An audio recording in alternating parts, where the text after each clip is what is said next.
we tied Penny Enterprise. Everyone knows the drill. Let's fire away.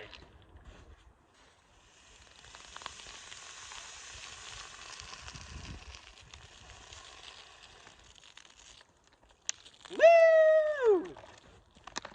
24 in 2024. We got him. Ladies and gentlemen, we got him. Woo!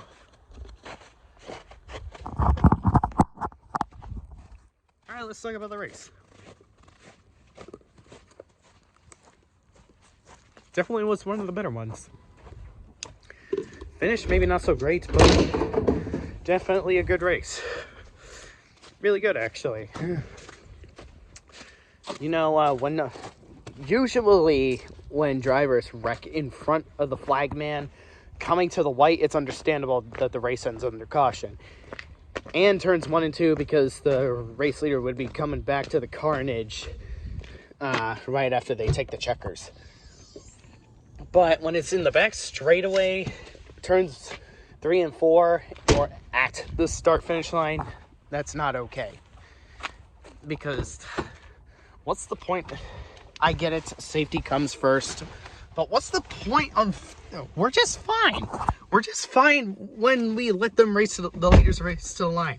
Just have the caution be set for the people that are behind the carnage.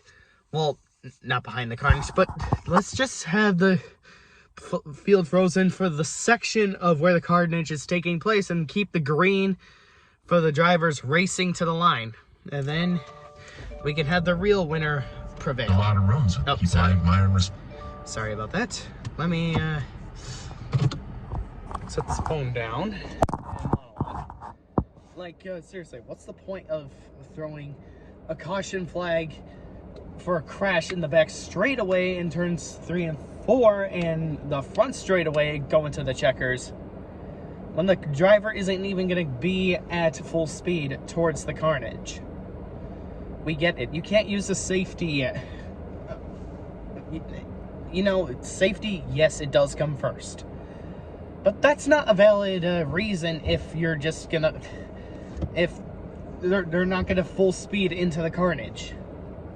You're already out of harm's way. Every safety worker, every driver that's involved in the carnage, they're completely out of harm's way when they come to a full stop. It's not... There's no reason to end the race under caution. So it's been going on.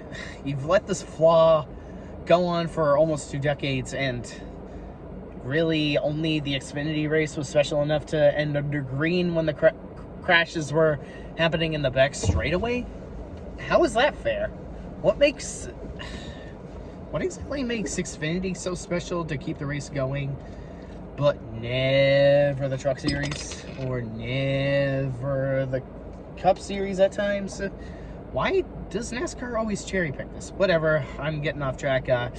This sort of topic is for a different video, but hey, there were a lot of comers and goers. William Byron only led 4 laps after he was slightly a perpetrator of the big one, but he managed to prevail in the end. I was putting so much heavy emphasis on the big victories Hendrick Motorsports future Hendrick Motorsports drivers were having on Crown Jewel races, because Dale Earnhardt Jr. both in 2004 and 2014 won the Daytona 500. Jimmy Johnson both in 2004 and 2014 won the Coca-Cola 600. And Jeff Gordon both in 2004 and 2014 won the Brickyard 400. So since Bowman was the replacement team for Dale Earnhardt Jr.'s, replacement for Jimmy Johnson's number, but Dale Earnhardt Jr.'s team, I predicted that he would win, but instead he got podium right behind his teammate William Byron. So I was right about Hendrick Motorsports winning. And now, by this arrangement, Kyle Larson will probably win the Coca-Cola 600, and Chase Elliott will win the Brickyard 400 because Kyle Larson was the replacement driver for Jimmy's team. And, well, everybody already knows that Chase Elliott was the replacement driver for Jeff Gordon's team right after he hung it up too.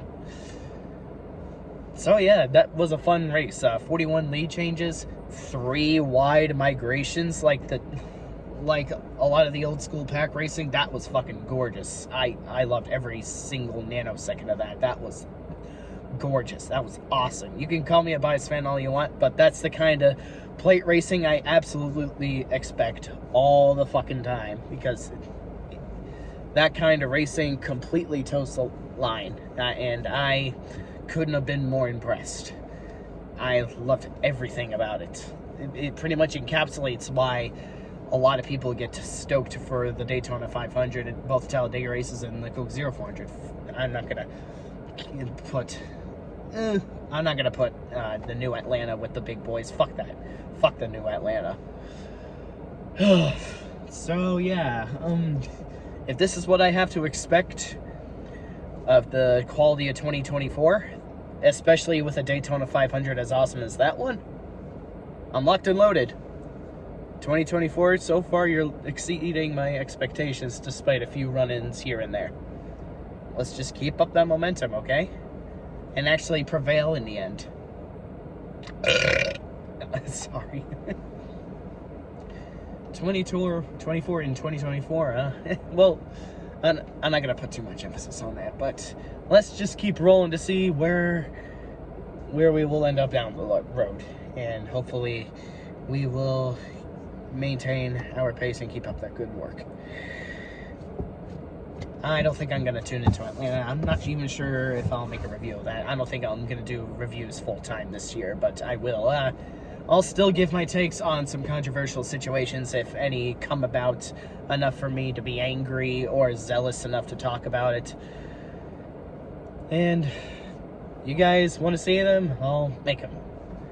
But I'm probably not going to do them all the time because I'm tied up with a lot of stuff, like education, traveling a lot, concerts, blah, blah, blah, DoorDash. So, yeah. Fuck yeah, William Byron! Got the milestone of tying Petty Enterprise of Daytona 500 wins. Let's go!